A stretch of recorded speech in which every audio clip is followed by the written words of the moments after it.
Hello everyone, welcome back to positive thoughts. ఈరోజు వీడియోలో ఒక మంచి టాపిక్ని కవర్ చేయాలనుకుంటున్నా.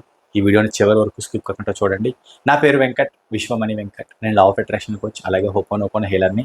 ఎవరికైనా law of attraction, advance hooponopono తెలుసుకోవాలి, జీవితాన్ని ఉన్నతంగా మార్చుకోవాలి, జీవితంలో ఉన్న ఎటువంటి సమస్య నుంచి చాలా ఈజీగా బయటపడాలని అనుకునే వాళ్ళకి లా ఆఫ్ అట్రాక్షన్ యొక్క classes, online classes 30 days programme, ఒక కొత్త బ్యాచ్ అనేది జూన్ 1 నుంచి స్టార్ట్ అవుతుంది.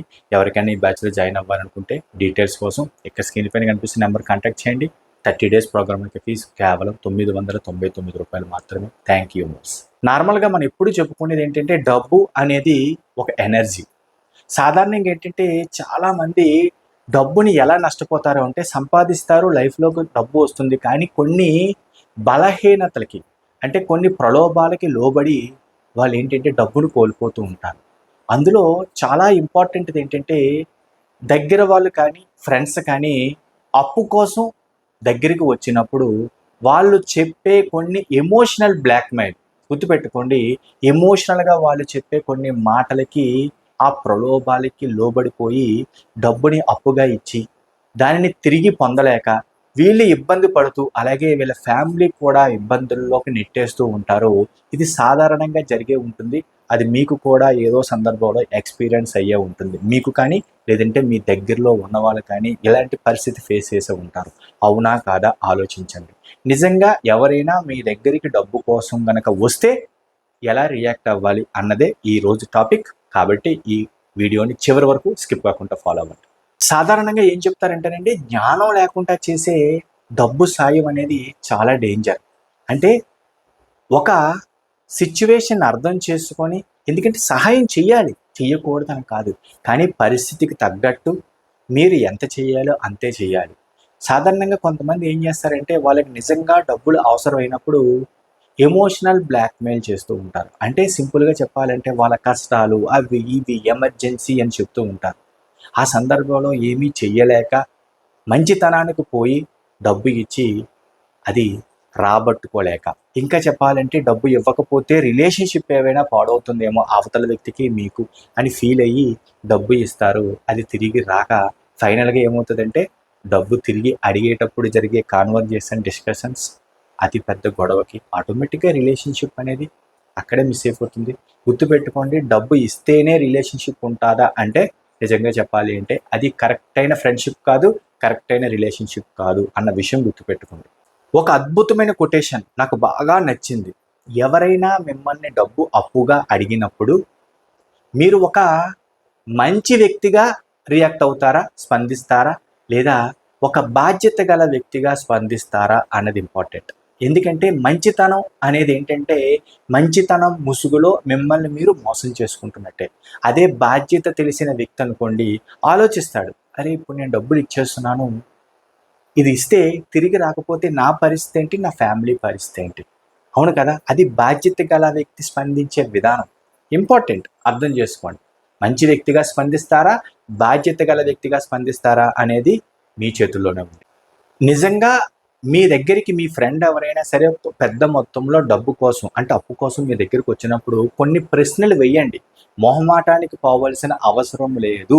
ఈ పాయింట్ అర్థం చేసుకోండి. కొన్ని ప్రశ్నలు వేయండి. డబ్బు అడుగుతున్నావు కదా, ఎందుకు?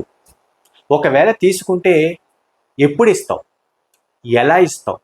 ఒకవేళ ఎందుకంటే ఇంత పెద్ద మొత్తంలో ఇవ్వడం అంటే అది మామూలు విషయం కాదు. పైగా నేను నా ఫ్యామిలీతో డిస్కస్ చేయాలి, అది వైఫ్ తోట, హస్బెండ్ తోట, లేదంటే ఇంట్లో పేరెంట్స్ తోట. ఎందుకంటే నేను కొన్ని అమౌంట్ వేరే దగ్గర ఇన్వెస్ట్ చేశాను. ఓకే, నీ పరిస్థితి నాకు అర్థమవుతుంది. గుర్తుపెట్టుకోండి, కొన్ని ప్రశ్నలు వెయ్యాలి. ఒకవేళ తీసుకుంటే ఎప్పుడు ఇస్తావు, ఎలాగిస్తావు? ఒకవేళ తీసుకుంటే దానికి షూరిటీ అనేది ఏవైనా ఇవ్వగలవా? ఎందుకంటే చాలా ఇంపార్టెంట్ కదా. కొన్ని సందర్భాలలో మనం ఇన్వెస్టర్ లాగా బిహేవ్ చేయాలి. చూడండి ఎలాగంటే ఒక బ్యాంక్కి వెళ్తే ఒక అప్పు కోసం కొన్ని క్వశ్చన్స్ వేస్తారు కదా, వాళ్ళ పరిస్థితి అనవసరం. బ్యాంక్కి వెళ్ళారు డబ్బు అప్పు కోసం, లోన్ కోసం. ఎటువంటి సిచ్యువేషన్లో ఉన్నా సరే నువ్వు తిరిగి ఇవ్వడానికి ఎలాంటి సోర్స్ ఆఫ్ ఇన్కమ్ ఉంది, ఎన్ని రోజుల్లో ఎన్ని నెలల్లో తిరిగిస్తావు, గుర్తుపెట్టుకోండి. మరి ఆ లోన్ ఇవ్వడానికి కావాల్సిన షూరిటీ ఏంటి? అది జాబ్ అయినా అవ్వచ్చు, లేదంటే ఏదైనా ప్రాపర్టీ అయినా అవ్వచ్చు. ఇన్ని క్వశ్చన్స్ వేసే కదా బ్యాంక్ అనేది అప్పిస్తుంది, అవునా కాదా? అలాగే మీరు కూడా అంతే కొన్ని క్వశ్చన్స్ వేయాలి. ఎందుకంటే ఈ క్వశ్చన్స్ వేస్తే అవతల వ్యక్తి గనక వాటికి కరెక్ట్‌గా ఆన్సర్ చెప్పాడు అంటే నిజంగా అక్కడ పరిస్థితి అనేది కొంచెం క్రిటికల్‌గా ఉంది. నిజంగా అవసరం ఉంది అని అర్థం.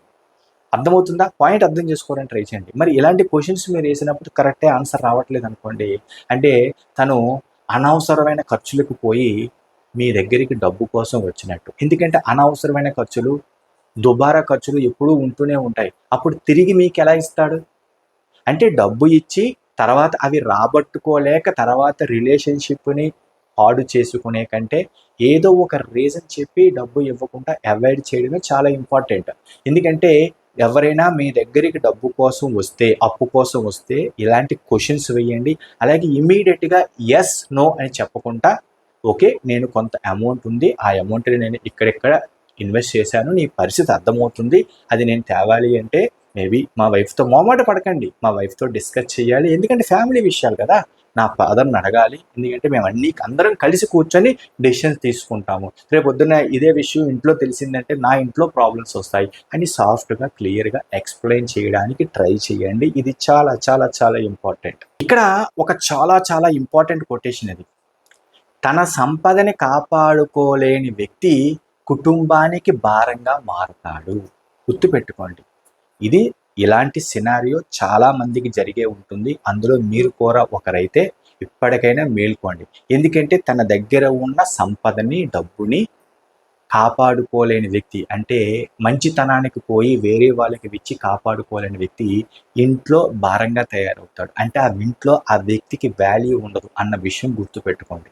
ఇది చాలా చాలా ఇంపార్టెంట్ విషయం. ఎందుకంటే డబ్బుని సృష్టించడం, ఆకర్షించడం, సంపదని కలిగి ఉండడం అనేది యూనివర్స్ కానీ, దేవుడు కానీ మీకు ఇచ్చిన ఒక అద్భుతమైన వరం. మరి ఆ వరాన్ని, ఆ సంపదని కాపాడుకోవాలి కదా! మరి అనవసరమైన మంచితనానికి పోయి ఎవరికి పడితే వాళ్ళకి షూరిటీలు, బాండ్లు సంతకాలు పెట్టి, షూరిటీలు ఇచ్చి, మీరు ఇబ్బంది పడి, దానివల్ల మీ ఫ్యామిలీని ఇబ్బందుల్లోకి నెట్టి నిజంగా అవసరమా? నిజంగా అలాంటి ఇస్తేనే రిలేషన్‌షిప్స్ మీ మంచితనం ఉంటుంది అంటే నిజంగా వాటిలికి దూరంగా ఉండడమే మంచిది. చాలా ఇంపార్టెంట్. ఎస్పెషల్లీ మన subject law of attraction follow అవుతున్న వాళ్ళు పాజిటివ్ ఎనర్జీని ఇంప్రూవ్ చేసుకోవాలి. చేసుకుంటున్న వాళ్ళు, ఆల్రెడీ పాజిటివ్ ఎనర్జీతో ఉన్నవాళ్ళు గుర్తుపెట్టుకోండి. ఇలాంటి తప్పులు చేయకండి. ఎందుకంటే ఒక్కసారి ఇస్తే తిరిగి వచ్చే వరకు అవే ఆలోచనలు, అదే మైండ్ సెట్, అదే నెగిటివ్ ఎనర్జీ. అవునా కాదా? నైట్ పడుకునేటప్పుడు అదే గుర్తొస్తుంది. మార్నింగ్ నిద్ర లేవంగానే అదే గుర్తొస్తుంది. గుర్తొచ్చినప్పుడల్లా ఒక రకమైన నెగిటివ్ ఎమోషన్‌లోకి వెళ్ళిపోతారు. అవసరమా? అందుకే 99% ఎవరైనా డబ్బు అప్పు కోసం మీ దగ్గరికి వస్తే నో అని చెప్పండి. తప్పు లేదు. తర్వాత పాజిటివ్ అఫర్మేషన్ చెప్పండి. లేదు మీకు ఏదైనా సాయం చేయాలి అనుకుంటే మీరు అంటే మీరు చెయ్యగలిగినంత సాయం చెయ్యండి. అక్కడితో వదిలేసేయండి. అంతేగాని మీకు భారం అయ్యి మీ ఫ్యామిలీ డిస్టర్బ్ అయ్యేంత మంచితనం పనికిరాదు. అర్థం చేసుకోండి. ఈ వీడియో కనుక మీకు నచ్చితే ఒక లైక్ చేయండి. అలాగే కొత్త వాళ్ళు ఎవరైనా మన ఛానల్ చూస్తూ ఇంకా సబ్స్క్రైబ్ చేయకపోతే ప్లీజ్ సబ్స్క్రైబ్ చేయండి. అలాగే జూన్ 1 నుంచి స్టార్ట్ అయ్యే 30 డేస్ ప్రోగ్రామ్‌లో కనుక మీరు జాయిన్ అవ్వాలి అనుకుంటే ఇక్కడ స్క్రీన్ పైన కనిపిస్తున్న నెంబర్ కాంటాక్ట్ చేయండి. Thank you universe. Thank you universe. Thank you universe.